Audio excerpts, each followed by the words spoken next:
Bonjour, je m'appelle Jérôme Ravenet et je vous partage sur ce fil de podcast la synthèse de cours donnés dans différents instituts depuis 2004 autour des théories et des pratiques médicales issues des traditions anciennes d'Orient et d'Occident.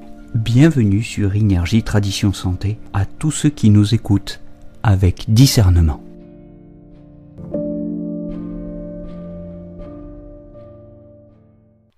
Allons un petit peu plus loin sur cette théorie du système des méridiens en médecine traditionnelle chinoise.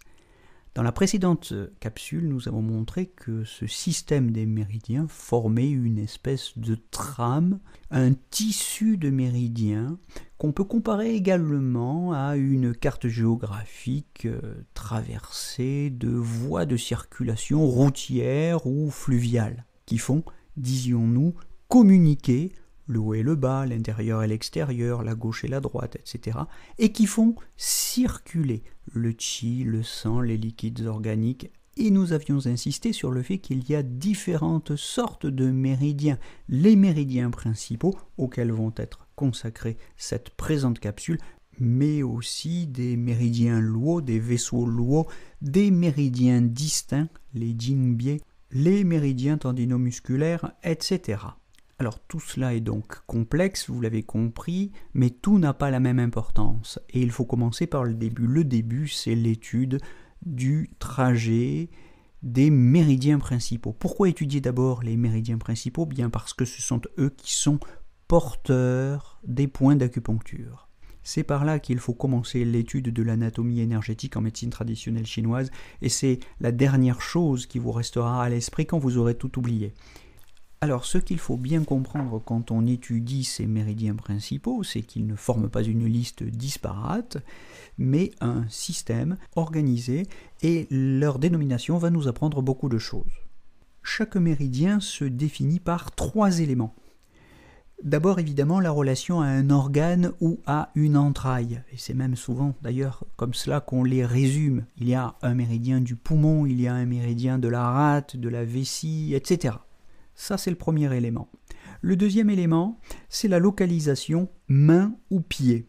Il y a des méridiens de main, il y a des méridiens de pied.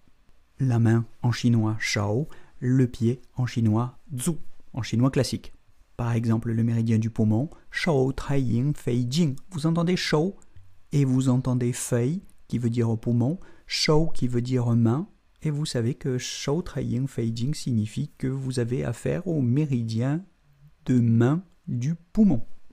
De même, si je vous dis Zhu Yang Ming Wei Jing, vous entendez Wei qui veut dire estomac, vous entendez Zhu qui veut dire pied, vous savez que le méridien de l'estomac est un méridien de pied. Méridien de pied, méridien de main, qu'est-ce que cela signifie ? Cela signifie que le méridien commence ou finit à la main quand il est un méridien de main. Cela signifie qu'il commence ou qu'il finit au pied quand il est un méridien de pied. Et c'est l'un ou l'autre, mais ça ne peut pas être les deux à la fois. Venons-en au troisième point, au troisième élément qui permet de déterminer, de caractériser un méridien principal. C'est la référence à l'aspect yin ou yang de l'énergie qui circule dans ce méridien. Il y a des méridiens yin, il y a des méridiens yang. On va préciser encore ce point, mais notez bien que les méridiens yin sont toujours sur la face interne du membre du bras, de la main, du membre inférieur pour les méridiens de pied. Tout ce qui se trouve au côté interne du membre, les 3 méridiens qui se trouvent du côté interne du membre sont toujours yin. Les 3 méridiens qui se trouvent du côté externe du membre sont toujours yang. Puisque nous savons que nous avons au total une 12aine de méridiens principaux, cela signifie que nous aurons 3 méridiens yin de pied, 3 méridiens yin de main, 3 méridiens yang de pied, 3 méridiens yang de main. Vous remarquerez que les méridiens yang et yin s'empilent comme par couche. Pour les donner dans l'ordre du moins yin au plus yin, tra yin, jue yin et shao yin. Et pour les méridiens yang, yang ming, shao yang et tra yang, c'est-à-dire du moins yang au plus yang. Il y a un détail anatomique tout à fait important à remarquer. C'est que les méridiens yin de main commencent tous au thorax et finissent au bout des doigts. Bon, ce sont les méridiens du maître-cœur, du cœur et du poumon. Ils commencent tous au thorax. Les méridiens yin de pied finissent tous au thorax. Ce sont les méridiens du rein, de la rate et du foie. Ils commencent au pied, mais ils finissent tous au thorax. Bien, maintenant regardez les méridiens yang. Les méridiens yang de main commencent tous à la main, mais finissent à la tête.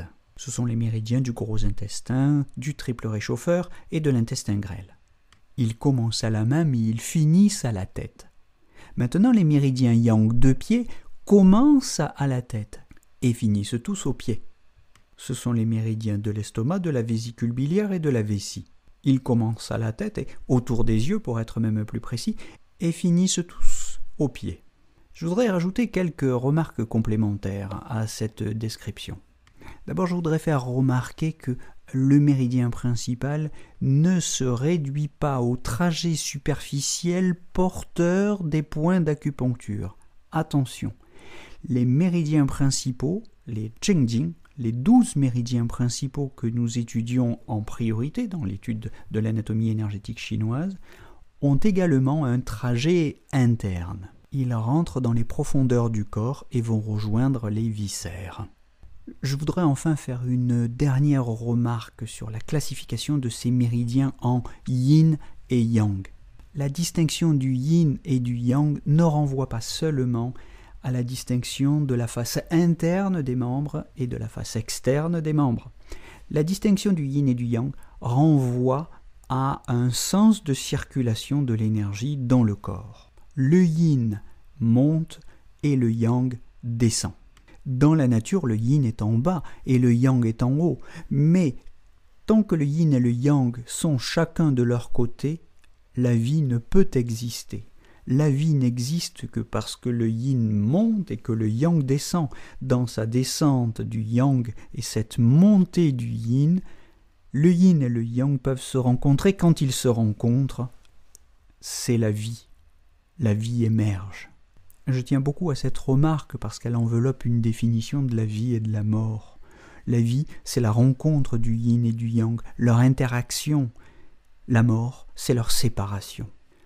Cependant, si vous observez une planche anatomique, vous remarquez que ce que je dis là pose un problème, parce que lorsque vous regardez par exemple le sens de circulation de l'énergie dans les méridiens yin de main et de bras, vous vous rendez compte que ça fonctionne autrement que ce que je viens de vous expliquer.